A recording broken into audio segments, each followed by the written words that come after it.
Hello everyone. हम जो topic कर रहे थे वो था BRS बैंक रिकन्सिलिएशन स्टेटमेंट, जहाँ पर हमने प्रीवियस वीडियो में इसका थ्योरेटिकल पार्ट कवर कर लिया था। जिस तरीके से बैंक और फर्म के कैश बुक में जो डिस्क्रिपेंसी देखने को मिलती है, जो डिफरेंस देखने को मिलता है, उसको रिकन्साइल करने के लिए बैंक रिकन्सिलिएशन स्टेटमेंट बनाया जाता है। और वो जो डिफरेंस है वो टाइम गैप के कारण भी हो सकता है या फिर किसी टाइप की एरर आ जाए एंट्रीज में, ट्रांजैक्शंस में, तब भी वो डिफरेंस देखने को मिलता है। तो उसका थ्योरेटिकल पार्ट कवर कर चुके थे। अब हम उसको किस तरीके से प्रैक्टिकली इम्प्लीमेंट करेंगे बिना फॉर्मेट को लर्न किए, वो आपको इस वीडियो में आज कराया जाएगा। तो इसके प्रैक्टिकल क्वेश्चंस जो मैंने लिए हैं वो डी.के. गोयल की बुक से लिए हैं। जो सबसे पहला हम करने वाले हैं वो है क्वेश्चन नंबर 5। आप चाहें तो वो बुक भी ओपन कर सकते हो अपने सामने, या फिर वो क्वेश्चन ऑलरेडी आपको सामने दिख रहा है, मैं नोटबुक में नोट कर चुकी हूँ, तो वहाँ से स्टार्ट करते हैं। अब ध्यान रहे कि हमको क्वेश्चन को एक एक चीज़ को रीड करना ज़रूरी है, क्योंकि यहाँ पर डेबिट बैलेंस है, क्रेडिट बैलेंस है, कौन सा बैलेंस है वो कहीं रह ना जाए, तो वो रीड करना ज़रूरी है कि हमको कैश बुक का बैलेंस पहले गिवन है या पासबुक का बैलेंस पहले गिवन है। आपको हर टाइप का क्वेश्चन यहाँ आज इस वीडियो में कराया जाएगा, जिससे आपका पूरा चैप्टर कंप्लीट हो जाएगा। ठीक है, स्टार्ट करते हैं। क्वेश्चन में क्या लिखा है कि on comparing the cash book with the passbook of Naman, it is found that on 31st March 2017 bank balance of ₹40,960 showed by the cash book. अब ये जो बैंक बैलेंस है वो किसका गिवन है? कैश बुक का। गिवन क्या है? Bank balance. ठीक है, differs from the bank balance with regard to the following. अब देखो, यहाँ पर बैंक बैलेंस तो गिवन है, हमें पता चल गया कि है भी कैश बुक का बैंक बैलेंस है, लेकिन डेबिट है या क्रेडिट ये तो नहीं लिखा हुआ इसमें। तो याद करो प्रीवियस वीडियो में जो आपको इम्पॉर्टेंट नोट्स कराए थे उसमें ये बताया था कि अगर कैश बुक का बैलेंस गिवन होगा लेकिन ये नहीं पता कि वो डेबिट है या क्रेडिट, तो हमको क्या मानना है कि वो डेबिट बैलेंस है, क्योंकि हमको हमेशा स्टार्ट करना है फेवरेबल से, अगर क्वेश्चन में गिवन ना हो कुछ भी। ठीक है, तो ये कौन सा बैलेंस मानेंगे हम? ये हम मानेंगे डेबिट। ठीक है, अब देखो क्वेश्चन को किस तरीके से करना है, इसका फॉर्मेट मैं ऑलरेडी एक पेपर पे बना चुकी हूँ। अब अटेम्प्ट कैसे करना है, आपका फॉर्मेट स्टार्ट होगा बैंक रिकन्सिलिएशन स्टेटमेंट के साथ। आप इसको कैपिटल में ही लिखोगे। एज ऑन, जो भी आपको डेट गिवन होगी, जिस पर्टिकुलर डेट का आपको वो स्टेटमेंट बनाना है वो आपको क्वेश्चन में गिवन होगा, विच इज़ 31st March 2017, तो आप लिखोगे एज ऑन 31st March 2017। ठीक है, उसके बाद पर्टिकुलर्स आएगा बड़ा कॉलम में, और प्लस आइटम्स और माइनस आइटम्स होगा। आपको फॉर्मेट में प्लस आइटम्स अलग से प्लस नहीं करनी या माइनस अलग से माइनस नहीं करनी। जैसे जैसे क्वेश्चन में पॉइंट्स गिवन होंगे वैसे वैसे हम उसको सॉल्व करेंगे। अब वो प्लस में आएगा माइनस में आएगा, वो डिपेंड करेगा कि क्वेश्चन में क्या गिवन है। स्टार्ट कर रहे हैं हम डेबिट बैलेंस से, क्योंकि ये डेबिट बैलेंस है और डेबिट बैलेंस हमको पता है वो फेवरेबल बैलेंस होता है एज पर कैश बुक। कितना गिवन है? 40,960। क्योंकि ये फेवरेबल है तो ये आ जाएगा प्लस में। ठीक है, नेक्स्ट आगे हम रीड करते हैं क्वेश्चन में क्या गिवन है। First point, bank charges ₹100 on March 31st 2017 are not entered in the cash book. Cash book में वो एंटर्ड ही नहीं किया। अब क्वेश्चन को करने से ध्यान रखो, अगर आपको स्टार्टिंग में गिवन है कैश बुक, कैश बुक किसका होता है? फर्म का होता है। अब आप अपने आप को फर्म मानोगे। ठीक है, अपने आप को फर्म मानना है, और दूसरा कोई भी होगा उसको बैंक मानना है। ठीक है, खुद क्या हो आप? फर्म, और दूसरा बैंक। अब किस तरीके से इसको सॉल्व करना है, बैंक चार्जेस 100 के जो कि हमने रिकॉर्ड नहीं करे, हमने, क्योंकि मैं एक फर्म हूँ तो मैं मान रही हूँ कि मैंने तो रिकॉर्ड नहीं करे, लेकिन वो क्या कर रहा है, जो बैंक है उन्होंने रिकॉर्ड कर लिया। और बैंक चार्जेस क्या होते हैं, बैंक चार्जेस जो बैंक चार्ज लगाती है ना, तो वो हमारे लिए तो लॉस हुआ क्योंकि वो चार्ज बैंक लगा रही है, तो बैंक ने तो वो डेबिट कर दिया, बैंक ने तो वो माइनस कर दिए, ठीक है, लेकिन हमने तो वो करे ही नहीं है। अब क्या कर सकते हैं, अब बैंक ने कर दिए हैं, हमें बैंक की बात माननी होगी और अब हमें भी वो माइनस करना होगा। हमारे पास कोई और दूसरा ऑप्शन है ही नहीं, तो हम इसको माइनस में लिख देते हैं 100, क्योंकि बैंक कर चुका है तो हमें भी वो माइनस में लिखना होगा। हम भी अपनी बैंक कॉलम में से माइनस कर देते हैं 100 रुपीज़, क्योंकि वो बैंक कर चुका है, ठीक है।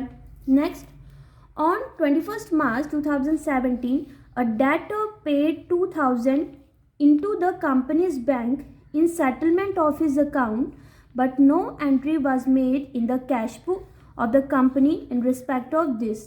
Again देखो क्या है, जो डेटर है, डेटर ने क्या करा, कंपनी के बैंक में डायरेक्टली जाके सेटलमेंट कर दिया। 2000 हमें डेटर से चाहिए थे और जाके उन्होंने बैंक को वो 2000 दे दिए फुल सेटलमेंट के साथ कि अब ये मेरा हिसाब किताब ख़त्म हो गया है, अब फर्म को बोल देना कि मैंने तो 2000 रुपीज़ दे दिए हैं और अब कोई लेना देना नहीं बचा। अब ये काम बैंक और डेटर्स में हो रहा है, फर्म को तो पता ही नहीं, यानी कि मुझे तो पता ही नहीं कि वो 2000 डिपॉजिट करके बैंक में आ गया, तो बैंक में तो वो 2000 क्रेडिट हो गया, जमा हो गया, लेकिन हमें पता ही नहीं है। अब क्या कर सकते हैं, अब जब बैंक में जमा हो गया है तो हम भी जमा कर देते हैं। तो यहाँ पर आप लाइन लिखोगे कि debtors paid into the companies bank in settlement, proper settlement में कितना अमाउंट 2000 का, तो हम भी क्या कर देते हैं, प्लस कर देते हैं। अब जो बैंक कर चुका है, हम ये तो कहेंगे नहीं जाके बैंक को कि ऐसे कैसे आपने डेटर से पैसे ले लिए, अब डेटर ने दे दिए हैं पैसे, उनके पास प्लस हो गया है तो हम भी प्लस कर देते हैं, हमको बहस नहीं करनी, ठीक है, बैंक से। नेक्स्ट, सी पॉइंट क्या दे रहा है, cheques totalling 12,960 were issued by the company and duly recorded in the cash book before 31 March 2017 but had not been presented at the bank for the payment until after that date. अब check है, check का total amount है 12,960, हमने तो issue कर दिया, जिसको भी हमने पेमेंट करनी थी इसके लिए हमने इतने का चेक बना के इशू कर दिया, ठीक है, लेकिन वो प्रेजेंट हुआ ही नहीं, जिस पर्सन को हमने चेक दिया था वो बैंक से पैसे निकलवाने के लिए आया ही नहीं है जब तक उसको आना चाहिए था। अब हम फर्म तो क्या करके बैठी है, मैंने तो क्योंकि चेक इशू करा था, मैंने तो आराम से उसको माइनस कर दिए थे कि हमारे पास से तो पैसे गए, लेकिन बैंक के पास तो अभी तक वो आया ही नहीं बंदा पैसे चेक लेकर, तो इसीलिए बैंक ने अभी तक उसको माइनस नहीं करा, पर हमारी तरफ से वो माइनस हो रहा है। तो क्या करते हैं, अब बैंक ने माइनस नहीं करा था तो हमें भी वो अब चीज़ प्लस कर देनी पड़ेगी वापस, क्योंकि वो बैंक में से नहीं निकला, तो हम प्लस कर देते हैं। कितने का अमाउंट है, 12,980 का, ठीक है। आगे, a bill for 6,900 discounted with the bank is entered in the cash book without recording the discount charges 800. अब हमने बिल डिस्काउंट कराया बैंक से, डिस्काउंट करवाना पता है ना आपको, बिल्स ऑफ एक्सचेंज में किस तरीके से वो बिल जो बाद में मैच्योर होने वाला था, हमने पहले ही बैंक से उसको डिस्काउंट करा लिया, कितने का, 6,900 का, लेकिन यहाँ पर बैंक ने उसके डिस्काउंट चार्ज भी लिए थे 800, वो फर्म ने रिकॉर्ड नहीं करे, 6,900 वाले का काम हो गया, हमें 6,900 से कोई मतलब नहीं है, क्योंकि इन्होंने ये ऐसा नहीं बोला कि 6,900 को नहीं रिकॉर्ड करा, उसको तो कर लिया, लेकिन जो फर्म ने यानी कि हमने जो काम नहीं किया, जो रिकॉर्डिंग नहीं करी है, वो है डिस्काउंट चार्ज 800 का। अब 800 का डिस्काउंट चार्ज फर्म ने तो ले लिया, फर्म ने डेबिट कर लिया, माइनस कर लिया, लेकिन फर्म को ये नहीं पता था, लेकिन जब फर्म को पता चला तो अब हम भी क्या कर देते हैं, उसको माइनस कर देते हैं, ठीक है ना। जैसे जैसे बैंक करेगा वैसे वैसे अब हमें करना पड़ेगा। नेक्स्ट दे रखा है 3520 is entered in the cash book as paid into the bank on 31 March 2017 but not credited by the bank until the following date. अब इतने का जो अमाउंट है वो हमने जमा कर दिया था बैंक में जाके, मतलब हमने कैश बुक में एंटर कर दी थी उसकी एंट्री कि इतना अमाउंट है, लेकिन बैंक ने उसको अभी तक क्रेडिट नहीं करा, डिपॉजिट नहीं करा, प्लस नहीं करा। तो अब जब फर्म बैंक ने ही नहीं करा तो फर्म को क्या करना पड़ेगा, वो माइनस करना पड़ेगा, क्योंकि फर्म ने तो कर दिया था, फर्म ने तो अपनी कैश बुक में बैंक कॉलम में उसको डेबिट कर दिया था, लेकिन बैंक ने उसको क्रेडिट नहीं करा था, प्लस नहीं करा था, तो अब हमें भी वो माइनस करके दिखाना होगा। लास्ट जो एंट्री दे रखी है वो है no entry has been made in the cash book to record the dishonour on 15 March 2017 of a cheque which is 650 received from Bhanu.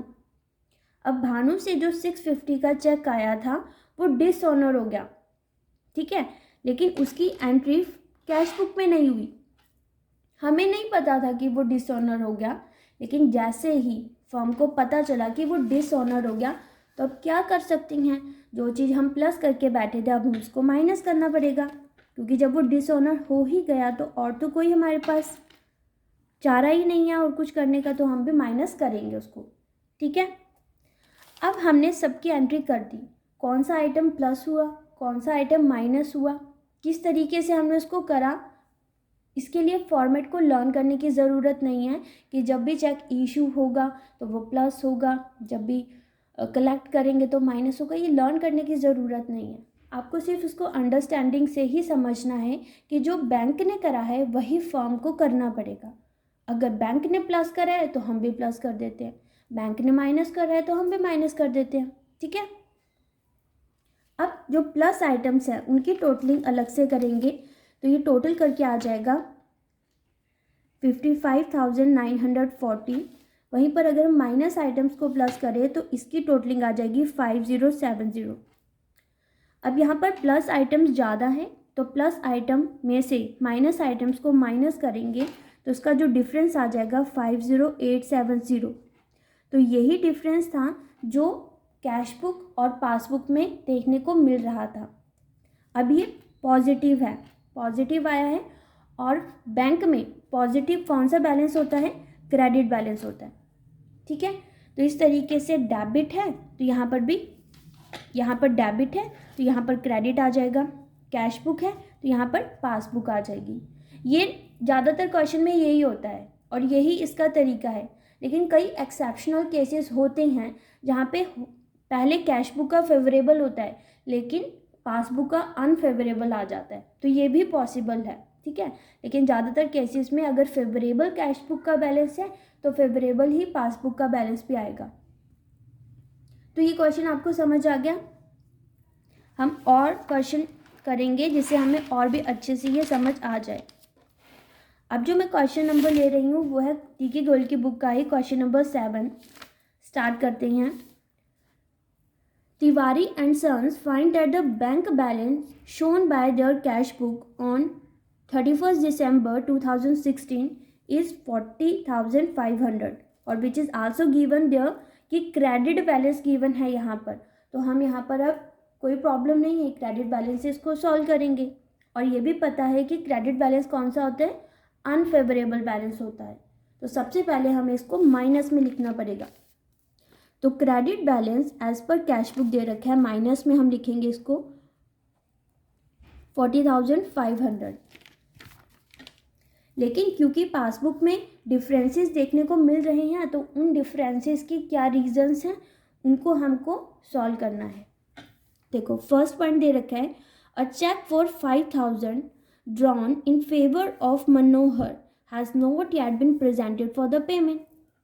अब हमने तो चेक बना लिया था 5,000 का, किसके फेवर में, मनोहर के फेवर में। हमको मनोहर को 5,000 की पेमेंट करनी थी, चेक बना दिया और हमने उसको दे दिया, ठीक है, इशू कर दिया।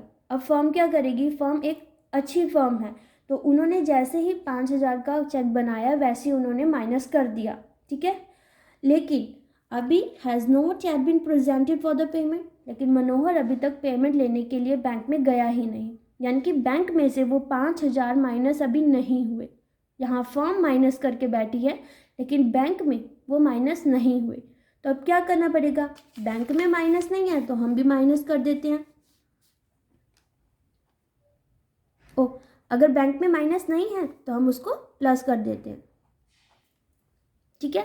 समझ आया, हमने प्लस क्यों करा, क्योंकि बैंक में अभी पेमेंट के लिए मनोहर गया ही नहीं है, वहाँ से 5,000 निकाले ही नहीं है, तो अभी 5,000 वहाँ पर जमा है, तो फर्म भी यहाँ पर उसको प्लस कर देती है।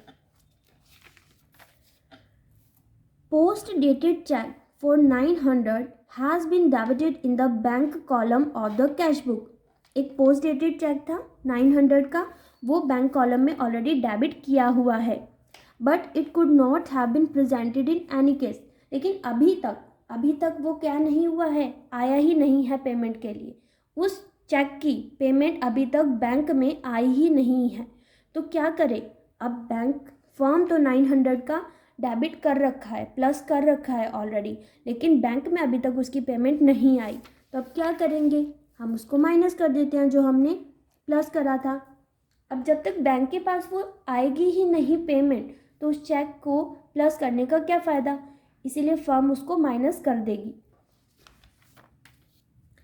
आगे दे रखा है cheques totalling 10,200 deposited with the bank have not yet been collected and another cheque of 4,000 deposited in the account has been dishonoured. अब इस पॉइंट में ही दो पॉइंट बन रहे हैं।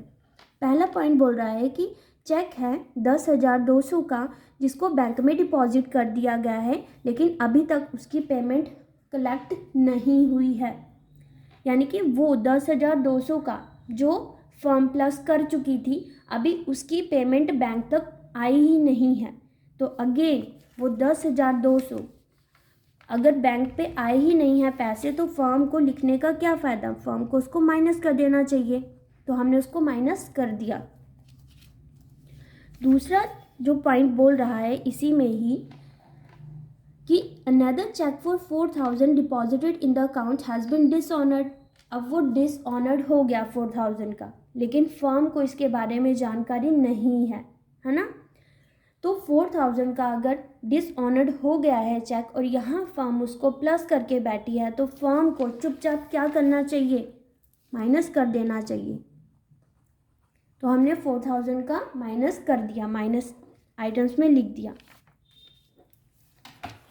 Next point, a bill payable for 10,000 was retired by the bank under a rebate of 150, but the full amount of the bill was credited in the bank column of the cash book। इसको थोड़ा ध्यान से समझना, इसमें बोला क्या गया है, एक बिल्स पेबल था जिसका 10,000 का अमाउंट था, ठीक है, इसको रिटायर्ड कर दिया था बैंक ने, यानी कि बैंक ने उसकी पेमेंट ऑलरेडी कर दी थी अंडर अ रिबेट, एक रिबेट में जहाँ पर उनको फ़ायदा हुआ है 150 का बैंक को, ठीक है। लेकिन अब क्योंकि ये फर्म को नहीं पता था कि वो रिबेट में उसकी पेमेंट की गई है, फर्म ने तो उसको 10,000 का ही क्या कर रखा था, डेबिट कर रखा था। लेकिन जो 150 रिबेट मिली है किसको, बैंक को, वो फर्म को बाद में पता चली। अब वो 150, सिर्फ 150, पूरा 10,000 नहीं, क्योंकि 10,000 की बात इन्होंने सिर्फ कह रखी थी कि जब 10,000 के बिल्स पेबल की रिटायरमेंट की गई, यानी कि उसकी पेमेंट की गई, तब 150 का जो रिबेट है वो फर्म को मिला था, ठीक है, वो बैंक ने उसको प्लस कर दिया था। But the full amount of the bill was credited in the bank column, लेकिन बैंक कॉलम में तो हमने क्या करा, अपनी कैश बुक में पूरे के पूरे 10,000 की पेमेंट दिखा दी कि हमने तो पूरे के पूरे 10,000 दे दिए थे, लेकिन 10,000 पूरे नहीं गए थे, उसमें से 150 की रिबेट भी मिली थी फर्म को, और वो बैंक ने पासबुक में तो ऐड करके दिखा दी थी 150, लेकिन यहाँ फर्म ने कैश बुक में ऐड नहीं करा, तो अब वो कर देती है, ठीक है। अब उनको 150 की पेमेंट जो रिबेट मिला था वो अब फर्म भी यहाँ पर कैश बुक में ऐड कर देती है।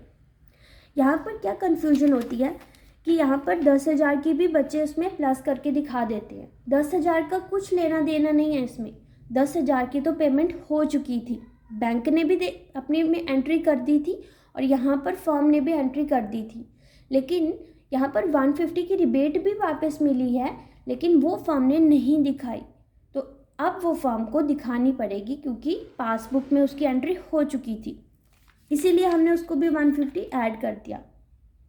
अब क्या करना है, सिंपल प्लस आइटम्स को प्लस करेंगे तो ये हो जाएगा 5,150 और जब हम माइनस आइटम्स को प्लस करेंगे तो इसका टोटल आ जाएगा 55,600।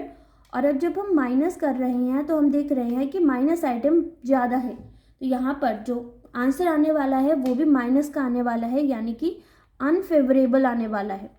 और ये अनफेवरेबल होता है debit balance as per the passbook. तो मुझे लगता है कि आपको ये पॉइंट समझ आ गए होंगे। जब कैश बुक से स्टार्ट हो रहा है तो आप अपने आप को फर्म मानोगे और फर्म की तरह ही ट्रीट करोगे कि अब जो जो बैंक कर रहा है बिना लड़े बिना झगड़े, जो बैंक ने करा है आप भी वही करो। प्लस कर रहा है बैंक तो आप भी प्लस कर दो, माइनस कर रहा है तो आप भी माइनस कर दो, ठीक है, लड़ना नहीं है। ऐसे ही अगर अब स्टार्ट होता है पासबुक से तब क्या करेंगे, इसको स्टार्ट करते हैं। पासबुक के लिए हम स्टार्टिंग पासबुक से करेंगे, लेकिन उसका जो आंसर आएगा वो कैश बुक में आएगा। On 31 December 2014 passbook shows debit balance of 7,500। अब आपको ये तो पता है कि पासबुक का डेबिट बैलेंस कौन सा बैलेंस होता है, अनफेवरेबल होता है, क्योंकि यहाँ पर विड्रॉ जो किया गया है वो ज़्यादा किया गया है, माइनस में बैलेंस दिखाया जा रहा है। तो हम लिख देते हैं 7,500 का माइनस में debit balance as per passbook कितना, 7,500, ठीक है। अब क्योंकि ये स्टार्ट हुआ है पासबुक से, अब आप अपने आप को बैंक मानने वाले हो। अब आप बैंक हो और दूसरा है वो फर्म है, तो अब आपको फर्म के अकॉर्डिंग चलना पड़ेगा बैंक को। अब आपको खुद को फर्म के अकॉर्डिंग चलना पड़ेगा।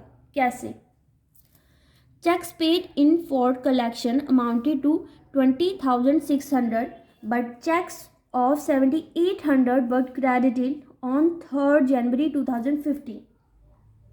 देखो, चेक पे करा कितने अमाउंट की कलेक्शन के लिए, 20,600 की फर्म ने।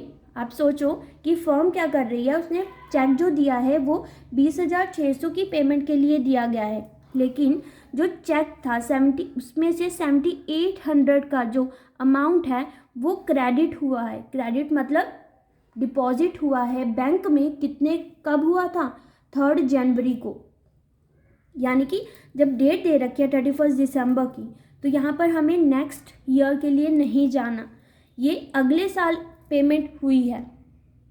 तो अब बैंक क्या कर रहा है, बैंक ने तो 7,800 की डिपॉजिट नहीं दिखाई ना, क्योंकि वो तो नेक्स्ट ईयर जाके हुई है डिपॉजिट।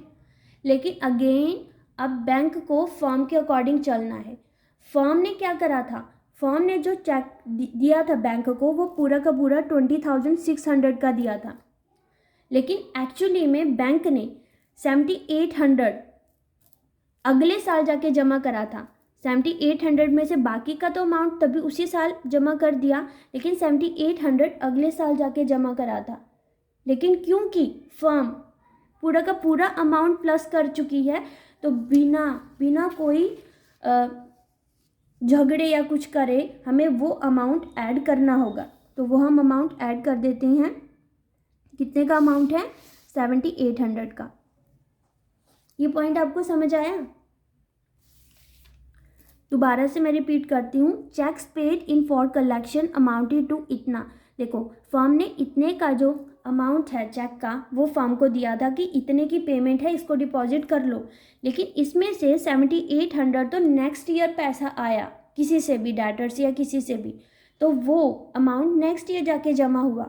लेकिन क्योंकि फर्म पूरा का पूरा अमाउंट एक ही बार में जमा कर चुकी थी, तो अब बैंक को फर्म के अकॉर्डिंग चलना होगा। फर्म ने डिपॉजिट करा था तो हम भी डिपॉजिट कर देती हैं 7800। ठीक है। Next, a cheque of 1000 debited in cash book was omitted to be bank. अब 1000 का जो चेक था वो कैश बुक में तो डिपॉजिट कर दिया, डेबिट कर दिया, लेकिन बैंक में ओमिट हो गया ये करना। लेकिन बैंक बहस नहीं करेगा। अब फर्म ने क्या करा था, डिपॉजिट करा था, ठीक है भाई आपने करा था तो हम भी कर देते हैं, हम भी 1000 की अमाउंट ऐड करके दिखा देते हैं। ठीक है। नेक्स्ट, सी पॉइंट देता है cheques of 7800 were drawn on 27 December of which cheques of 2400 were cashed up to 31 December. अब फर्म क्या कर रही है, उन्होंने 7800 का चेक बनाया, पेमेंट करनी थी इसीलिए 7800 का चेक बनाया, और वो कहा गया कि आप इसको पेमेंट कर देना। लेकिन बैंक के पास सिर्फ 2400 का ही अमाउंट कैश हुआ था 31 दिसंबर तक। 31 दिसंबर तक जिन्होंने पेमेंट लेने आए थे लोग, उन्होंने सिर्फ 2400 की पेमेंट ली, बाकी बचे हुए की पेमेंट ली ही नहीं, यानी कि बाकी बचा हुआ अमाउंट तो अभी बैंक में डिपॉजिट है। लेकिन अगेन बैंक बहस नहीं करेगा। फर्म ने माइनस सारा अमाउंट कर दिया था तो हम भी सारा अमाउंट माइनस कर देंगे, लेकिन कितना, पूरा 7800 नहीं, क्योंकि 7800 में से 2400 की तो हम ऑलरेडी पेमेंट कर चुके हैं। तो 7800 में से 2400 की पेमेंट कर दी है हमने, तो बाकी बचा 5400, उसकी भी हम पेमेंट अब करेंगे। हम अब माइनस कर देते हैं 5400। बैंक को कोई मतलब नहीं है, क्योंकि अगर बैंक बहस करेगा फर्म के साथ तो फर्म क्या करेगी, फर्म अपना अकाउंट बंद करेगी, किसी और बैंक में चली जाएगी, है ना। तो इसीलिए अब बैंक को बहस नहीं करनी है। बैंक जो फर्म चाहे गलत कर रही है चाहे सही कर रही है, जैसे जैसे फर्म कर रही है बस वैसे वैसे बैंक को भी करना है ना। Next, D, a cheque of ₹800 was banked and credited but omitted to be recorded in the cash book. अब यहाँ पर बैंक ने क्या कर दिया कि 800 का जो चेक था वो क्रेडिट कर दिया, डिपॉजिट कर दिया, लेकिन वो रिकॉर्ड नहीं हुआ कैश बुक में। अब फर्म ने नहीं करा रिकॉर्ड, ये गलती फर्म की थी, है ना। लेकिन अब बैंक ये गलती नहीं बताएगा कि भाई फर्म आप कर लो इसको डिपॉजिट। बैंक क्या करेगा, ठीक है भाई आपने भी नहीं करा तो हम भी यहाँ से माइनस कर देते हैं, हम भी इसको माइनस आइटम्स में दिखा देंगे। ठीक है ना। Bank charge interest on overdraft 650। अब बैंक ने क्या कर दिया, बैंक इंटरेस्ट चार्ज करा ओवरड्राफ्ट पे 650 का, और वो उन्होंने अपने डेबिट बैलेंस में दिखाया पासबुक में। लेकिन क्योंकि ये तो फर्म को पता ही नहीं था, और अगर बैंक ने फर्म को बताया तो फर्म पता ही आपको गुस्सा करेगी, तो इसीलिए अगर बैंक चार्जेस यहाँ पर डिडक्ट हुए थे लेकिन फर्म में डिडक्ट नहीं हुए तो हम भी उनको खुश करने के लिए 650 ऐड कर देते हैं। ठीक है। तो इस तरीके से प्लस माइनस किस तरीके से होगा, जो मैंने आपको तरीका बताया है ये थोड़ा फ़नी है, एक्चुअली में ऐसा नहीं होता बैंक और फर्म में, लेकिन मैंने सिर्फ आपको इसलिए ये बता रही हूँ कि आपको ऐसे ट्रीट करना है। अगर आप ऐसे करोगे तो गलत नहीं होगा, नहीं तो आपको लर्न करना पड़ेगा, और लर्न तो हमें करना ही नहीं है फॉर्मेट। ठीक है। अब हम प्लस और माइनस आइटम्स को ऐड कर लेते हैं। प्लस आइटम्स की टोटलिंग आ जा रही है 9450 और माइनस आइटम्स की आ रही है 13,700। और क्योंकि यहाँ माइनस आइटम बड़ा है तो जो बैलेंस पे आएगा वो भी माइनस में आएगा 4250, और ये हमारा क्या है, अनफेवरेबल है, which is the credit balance as per the cash book. अब इसका एक लास्ट क्वेश्चन हम करने वाले हैं जो इसका 4th टाइप आता है, जहाँ पर अगर पासबुक गिवन होगा क्रेडिट बैलेंस यानी कि पॉजिटिव बैलेंस हमें गिवन होगा, तो अब हमें इसको किस तरीके से करना है, बिल्कुल वैसे ही। अब तो कोई आपको हर एक पॉइंट समझ आ गया होगा किस तरीके से ट्रीट करना है, बस अगर स्टार्ट हो रहा है पासबुक से तो आप अपने आप को बैंक मानोगे, अगर कैश बुक से स्टार्ट हो रहा है तो आप अपने आप को फर्म मानोगे। ठीक है, स्टार्ट करते हैं। Passbook showed a credit balance of 15,000 on 31st December 2016 which is given credit balance. ठीक है, अब यहाँ पर क्रेडिट बैलेंस गिवन है तो हम उसको प्लस करते हैं। फॉर्मेट आपको पता ही है, बैंक रिकैंसिलेशन स्टेटमेंट, जो डेट होगी वो गिवन होगा। अब credit balance as per passbook है तो हम यहाँ लिख देते हैं प्लस आइटम्स में कितना 15,000। क्वेश्चन रीड करती हैं। Cheques of 17,500 were issued. ठीक है, फर्म ने कितने का 17,500 का चेक बना के इशू करा, but cheque out 12,000 only presented for the payment till 31st December। Date 31st December की है तो 31st December तक सिर्फ 12,000 की ही पेमेंट के लिए लोग आए हैं लेने के लिए, यानी कि 12,000 ही एनकैश हुआ है फर्म में से, बैंक में से। लेकिन फर्म पूरे 17,500 माइनस कर चुकी है, तो हमको 12,000 तो हमने माइनस कर दिए, तो कितने रह गए थे वो हम अब कर देते हैं। 17,500 में से 12,000 बैंक ने ऑलरेडी एनकैश कर दिया था, तो बाकी बचे 5,500 जो अब हम उसको एनकैश करके दिखा देते हैं। एक्चुअली में तो नहीं हुआ एनकैश, पर क्योंकि फर्म कर चुकी है तो हम भी कर देते हैं। Checks of 10,000 were sent to the bank for collection, out of which checks of 2,000 were credited in the month of January 2017। अब 10,000 के चेक की आई थी कलेक्शन के लिए कि 10,000 का चेक हमारे पास आया, बैंक के पास आया कि इतने की 10,000 की पेमेंट आएगी, कलेक्शन होगी, लेकिन उसमें से 2,000 जो हुए हैं उसकी पेमेंट तो हुई, लेकिन नेक्स्ट ईयर आके हमें पैसे मिले 2,000 के। ठीक है, क्रेडिट हुए, लेकिन फर्म क्या कर चुकी है 10,000 का ही प्लस कर चुकी है, 10,000 को ही डेबिट कर चुकी है, लेकिन यहाँ 2,000 अभी तक हमने क्रेडिट नहीं करे, पर क्योंकि फर्म कर चुकी है तो हम भी उसको प्लस कर देते हैं। कितने का 2,000 का। ये आप लाइन अपने आप लिखोगे। Bank paid 300 as per the standing instructions but no record made in the cash book.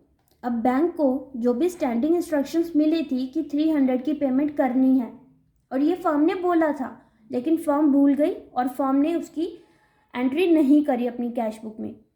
गलती तो फर्म की है ना, लेकिन अगेन अब बैंक क्या कर सकता है, उन्होंने नहीं एंट्री करी, फर्म ने एंट्री नहीं करी, तो हम भी अपना 300 जो हमने माइनस कर दिया था प्लस कर देते हैं। और क्या कर सकते हैं,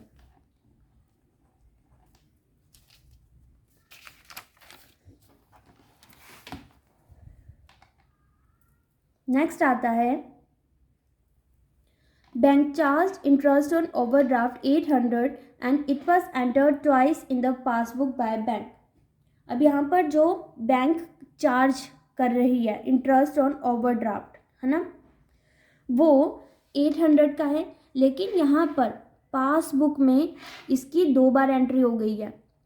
कितने बार? 2 बार। एंट्री तो एक ही बार होनी चाहिए थी, लेकिन 2 बार हो गई है। जब भी ट्वाइस लिखा हो ना, तो हमेशा उसको दूसरी बार को मानना है कि जो दूसरी बार हुई है वो गलती हुई है, पहली वाली ठीक हुई है, फर्म ने भी ठीक करा, बैंक ने भी ठीक करा। जो दूसरी बार ट्वाइस जो गलती हुई है वो गलती एक तरफ हुई है, जो कि पासबुक में तो हमने 800 माइनस कर दिए, लेकिन वो फर्म को नहीं पता था, तो हम उसको दोबारा से ऐड बैक करते हैं 800 का, जो इंटरेस्ट ऑन ओवरड्राफ्ट था।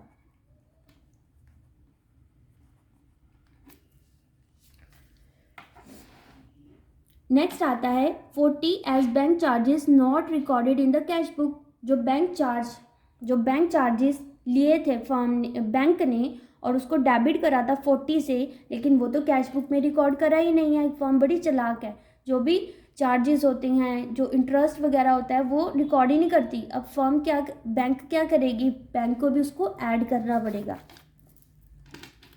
ऐड कर देते हैं। Next, bank receives 200 as a interest on debenture. अब बैंक को इंटरेस्ट ऑन डिबेंचर्स मिला फर्म ने कहीं पर इन्वेस्टमेंट कर रखी होगी, वहाँ से डायरेक्टली इंटरेस्ट मिल गया 200 का, लेकिन but no information being send to the customer, लेकिन ये अभी तक कस्टमर को यानी कि फर्म तक ये इन्फॉर्मेशन नहीं गई है। बैंक तो 200 प्लस करके बैठी थी, लेकिन अभी तक फर्म को नहीं पता, तो बैंक क्या करेगा, उसको माइनस कर देगा, माइनस टर्म्स में लिख देगा। तो अब हमारे प्लस और माइनस आइटम्स हो चुकी हैं, तो प्लस आइटम्स का टोटल करेंगे तो इसका टोटल आ जाएगा 18140, और अगर हम माइनस आइटम्स देखें तो ये हो जाएगा 5700। अब यहाँ प्लस आइटम ज़्यादा हैं तो माइनस करने पर आ जाएगा 12440, which is the debit balance which is favourable balance as per cash book. तो इस तरीके से प्रैक्टिकल क्वेश्चंस अटैम्प्ट किए जा सकते हैं। ये तरीका मेरा था। आई होप आपको ये तरीका समझ आ गया होगा कि बिना फॉर्मेट को लर्न करे आप किस तरीके से प्लस या माइनस आइटम को लिख सकते हो। बस ध्यान रहे स्टार्ट किससे हो रहा है, कैश बुक से हो रहा है तो आप अपने आप को फर्म मानोगे, और अगर पासबुक से हो रहा है तो आप अपने आप को बैंक मानोगे। तो इसके साथ हमारा ये टॉपिक और चैप्टर कंप्लीट होता है।